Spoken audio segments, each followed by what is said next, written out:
Hi అండి, welcome to Soumya's kitchen. అందరూ బాగున్నారా? మీరందరూ బాగుండాలని ఎప్పుడు మనస్ఫూర్తిగా కోరుకుంటున్నాను. ఇవాళ ఒక మంచి వీడియోతో మీ ముందుకు వచ్చేసానండి. అది బుడన్ దోసకాయలతో పచ్చడి. ఈ విధానంలో కనుక పచ్చడి చేసుకుంటే చాలా కమ్మగా తినే కొద్దికి తినాలనిపిస్తుంది. మస్ట్ ట్రై రెసిపీ ఏదైనా ఉంది అంటే ఈ దోసకాయ పచ్చడి అండి.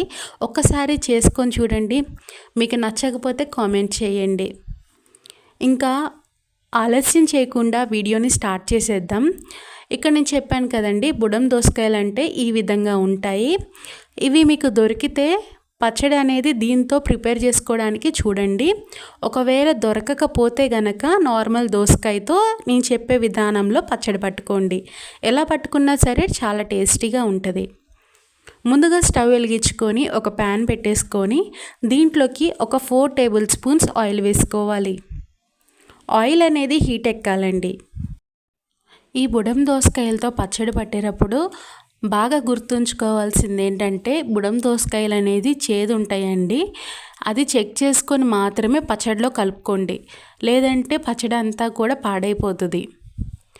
ఇప్పుడు ఆయిల్ హీట్ ఎక్కిందండి. ఆయిల్ హీట్ ఎక్కాక దీంట్లోకి 1 కప్పు వరకు పల్లీలు వేసుకుంటున్నాను. ఈ పచ్చడిలో పల్లీలు అనేది చాలా మంచి టేస్ట్ని ఇస్తుంది. ఈ పల్లీలు అనేది హైలో పెట్టద్దండి, లోలోనే పెట్టుకొని చక్కగా కలుపుకుంటూ ఫ్రై చేసుకోండి. ఇవి చక్కగా ఫ్రై అయ్యాక మాత్రమే మన కారానికి తగినట్టు పచ్చిమిరపకాయలు వేసుకోవాలి. నేను ఇక్కడ ఒక 20 నుండి 25 పచ్చిమిరపకాయలు వాడుతున్నాను. ఈ పచ్చిమిరపకాయలు అనేది కారం లేదండి, అందుకనే నేను అంత క్వాంటిటీలో వాడుతున్నాను. మీరు కారం గల పచ్చిమిరపకాయలు అయితే ఒక 10 నుండి 15 వేసుకుంటే సరిపోతాయి. ఇప్పుడు ఈ పచ్చిమిరపకాయలు పల్లీలు చక్కగా ఫ్రై అవ్వాలి. ఇలా చక్కగా ఫ్రై అయ్యాక దీన్ని తీసి పక్కన పెట్టేసుకోవాలి. మీకు గనక నా వీడియోస్ నచ్చినట్టయితే లైక్ చేయండి ఫ్రెండ్స్. మన ఛానల్ని సబ్స్క్రైబ్ చేసుకోండి. సబ్స్క్రైబ్ చేసుకున్న వెంటనే పక్కన వచ్చిన గంట సింబల్ని యాక్టివేట్ చేసుకోండి.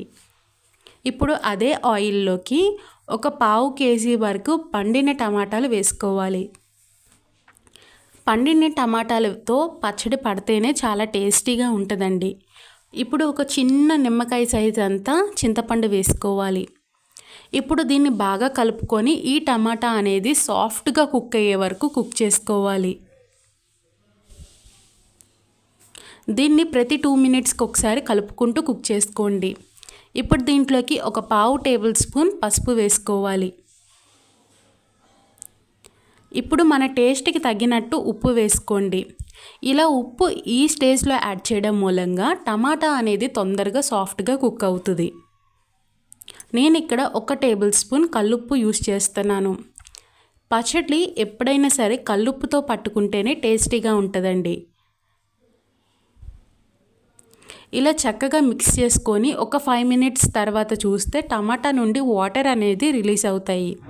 ఈ వాటర్ అనేది ఇంకిపోయి టమాటా బాగా సాఫ్ట్ అయ్యే వరకు కుక్ చేసుకోవాలి. ఈ ప్రాసెస్ అంతా కూడా మీడియం ఫ్లేమ్లో పెట్టుకొని చేసుకోండి. దగ్గరుండి కలుపుకుంటూ కుక్ చేసుకోవాలి. ఇలా ఒక 5 నిమిషాల తర్వాత చూస్తే టమాటా అనేది చాలా సాఫ్ట్గా కుక్ అయిపోతుంది. ఇలా కుక్ అయిపోయాక స్టవ్ అనేది ఆపేసుకోవాలి.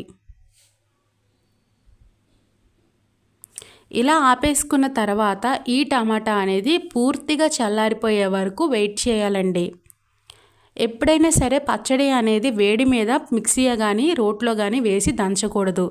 ఇది కంప్లీట్గా చల్లారాక మాత్రమే మనం మిక్సీలోకి వేసుకోవాలి. ఇప్పుడు ఒక మిక్సీ జార్ తీసుకుంటున్నాను.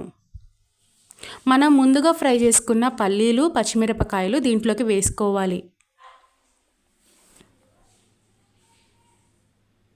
ఇప్పుడు 1 టేబుల్ స్పూన్ వరకు జీలకర్ర, ఒక 5-6 ఎల్లుల్లిపాయ రెబ్బలు వేసుకొని దీన్ని మిక్సీ పట్టుకోవాలి. ఇలా కచ్చాపచ్చాగా మిక్సీ పట్టుకోండి. ఇప్పుడు టమాటా ప్యూరీని దీంట్లోకి వేసుకోవాలి. వేసుకున్న తర్వాత పల్స్ మోడ్లోనే ఒక 2 టైమ్స్ పల్స్ ఇచ్చేసుకుంటే సరిపోతుంది. ఈ పచ్చడిలో మెయిన్ ఇంగ్రీడియంట్ ఏదైనా ఉందంటే కొత్తిమీర. కొత్తిమీర ఇలా పచ్చిదైనా వేసుకోవచ్చు, లేదంటే టమాటా ఉడికే టైంలో ఆ టమాటా గుజ్జులో కూడా వేసుకొని ఉడకపెట్టచ్చండి. ఎలా చేసుకున్నా సరే పచ్చడి అనేది చాలా బాగుంటుంది. ఇదిగో ఈ వీడియో క్లిప్లో చూపిస్తున్న రీతిగా మిక్సీ చేసుకొని తీసుకోండి. ఇలా మిక్సీ చేసుకున్న దాన్ని పక్కన పెట్టేసుకోవాలి. ఇప్పుడు మనం ముందుగా దోసకాయలు చూపించాం కదండి, అది చేదు చూసుకొని దీంట్లోకి కలుపుకోవాలి. మీరు ఇలా ముక్కలు పచ్చివేనే వేసుకోండి, లేదు అంటే మాకు ఇలా ముక్కలుగా వద్దు అనుకుంటే ఇంకోసారి దోసకాయలు వేసాక ఒక్కసారి పల్స్ మోడ్లో పెట్టుకొని కొంచెం బరకగా గ్రైండ్ చేసుకోండి. ఇప్పుడు ఉప్పు కారాలు అనేది చెక్ చేసుకోండి. ఈ పచ్చడి ఇలా తినేదానికంటే కూడా ఈ పచ్చడికి తాలింపు పెట్టుకుంటే చాలా టేస్టీగా ఫ్లేవర్ఫుల్గా ఉంటుందండి. ఇప్పుడు పచ్చడికి తాలింపు అనేది పెట్టేసుకోవాలండి. స్టవ్ వెలిగించుకొని ఒక కడాయి పెట్టేసుకొని దీంట్లోకి ఒక 5 టేబుల్ స్పూన్లు వరకు ఆయిల్ వేసుకోవాలి. ఆయిల్ హీట్ ఎక్కాలండి. ఆయిల్ హీట్ ఎక్కాక మాత్రమే దీంట్లోకి ఒక 5 దంచిన ఎల్లుల్లిపాయ రెబ్బలు, ఒక 1/2 టేబుల్ స్పూన్ ఆవాలు, ఒక 1/2 టేబుల్ స్పూన్ జీలకర్ర వేసుకొని ఈ ఆవాలు అనేది చిటపట్లాడే వరకు చక్కగా ఫ్రై చేసుకోవాలి. ఇవి మంచిగా ఫ్రై అయ్యాక మాత్రమే ఒక టేబుల్ స్పూన్ పచ్చెనగపప్పు, ఒక టేబుల్ స్పూన్ మినప్పప్పు వేసుకొని ఈ పప్పులు అనేది కొంచెం క్రిస్పీగా అయ్యే వరకు కలుపుకుంటూ ఫ్రై చేసుకోవాలి. ఈ పచ్చడిలో మెయిన్ ఇంగ్రీడియంట్ ఏదైనా ఉంది అంటే ఇంగువ అండి. ఏ పచ్చడికైనా సరే ఇంగువతో తాలింపు పెట్టుకుంటే చాలా చక్కటి టేస్ట్ ఫ్లేవర్ అనేది వస్తుంది. దీంట్లోకి ఒక 1/2 టేబుల్ స్పూన్ ఇంగువ వేసుకొని 1 నిమిషం పాటు ఫ్రై చేసుకున్న తర్వాత దీంట్లోకి ఎండుమిరపకాయలు వేసుకోవాలి. ఈ ఎండుమిరపకాయలు కూడా చక్కగా ఫ్రై అయ్యాక ఒక 2 రెబ్బల కరివేపాకు వేసుకొని ఈ కరివేపాకు అనేది క్రిస్పీగా అయ్యే వరకు 1 నిమిషం పాటు కలుపుకుంటూ ఫ్రై చేసుకోండి.